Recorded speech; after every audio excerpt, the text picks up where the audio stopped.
Hey gamers, welcome back to the channel. Today in Marvel Mystic Mayhem, I have a bit of a bittersweet video for you. We're going to go over the latest update, look at what's been added to the game. I do have a question still as far as, is it enough? And this also being a farewell video may be an indicator of my thoughts on that, but I've got a little bit more to share as it relates to why I'm leaving the game. So a bit of a conversation here, so let's get into it.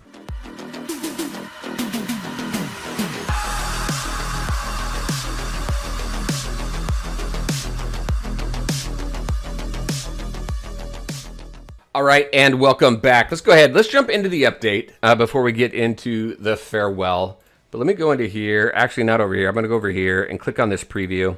There's a lot more detail on the, I believe it's on the official Discord. But just kind of taking a look at this, right? So the game's been out for a couple months now. I think it's quickly approaching its 2-month mark. And I think the biggest challenge with this game is just that you blow through the content so quickly, and then you're left not really doing much. It's a whole lot of doing the exact same thing over and over. And the story is progressing pretty slow. Everybody's probably pretty maxed out for the most part by now on their, on like the Battle Bonanza and all the farming dungeons and max the story out and all that stuff. You can do that really quickly. If we just take a look at the latest update that came out just a couple days ago, so we now can go up to level 80. So we got 10 additional levels there. Our talent level caps go from 7 to 8, so you get 1 additional there. Battle Bonanza, all of these farming dungeons here have a new difficulty. The challenge with that, though, I think the 10 levels is good. It would have been nice to have a couple more levels here, but that we know that this is closely tied to the level. When it comes to this, though, the dungeons only got like 1 to 2 additional levels, and that was it.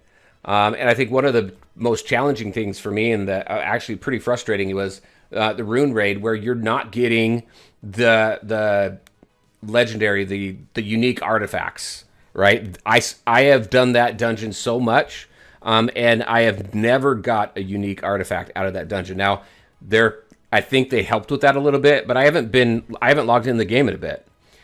So I'd be interested to hear from all of you if that has improved, because there was another event in the game where you just used the shop there, and that's where I would typically get my unique artifacts.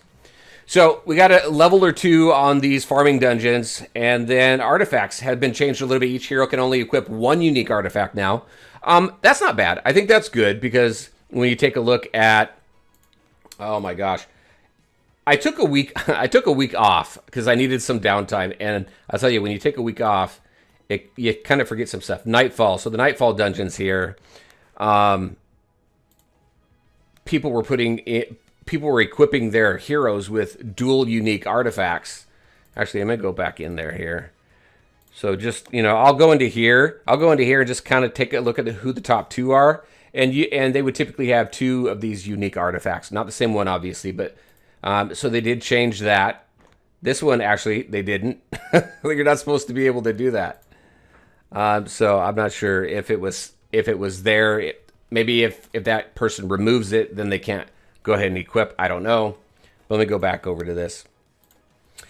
So each hero only 1 unique artifact. Also added legendary quality to existing common artifacts as well, with a level cap of 20. Adjusted the rarity of artifact drops in Fabled Finds. That was that one where it was a major issue for me. Game of Khonshu and Crimson Campaign.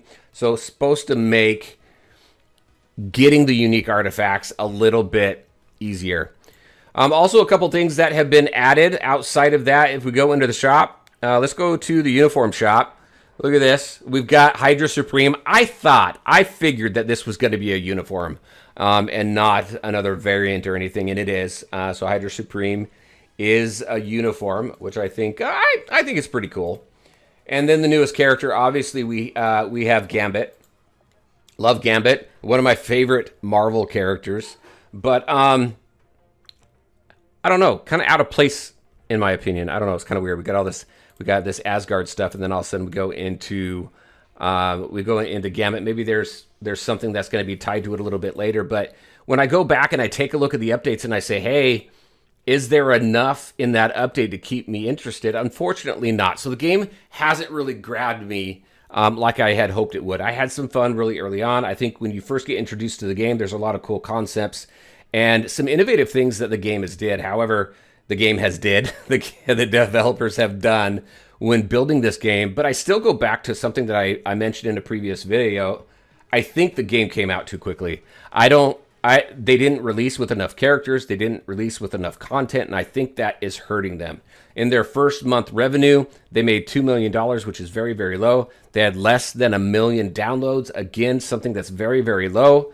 And it's a common concern that I've heard from other players in the community as well. There's just not enough to do, and you get bored pretty quickly.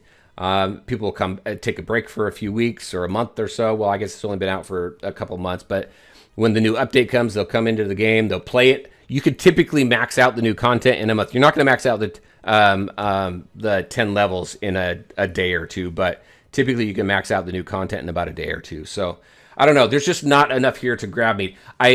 I hope the best for the team and for the game. Hopefully it continues to develop and grab people maybe later on down the road when it's got more content, if it can survive that long.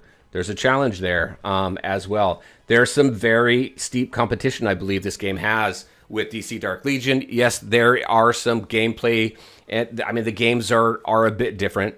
But even with DC Worlds Collide, where these games are a little more similar, there's some pretty steep competition, I believe, for this game. But if you enjoy the game, I hope that it continues to do well, and I hope that they add more to it to really draw people in.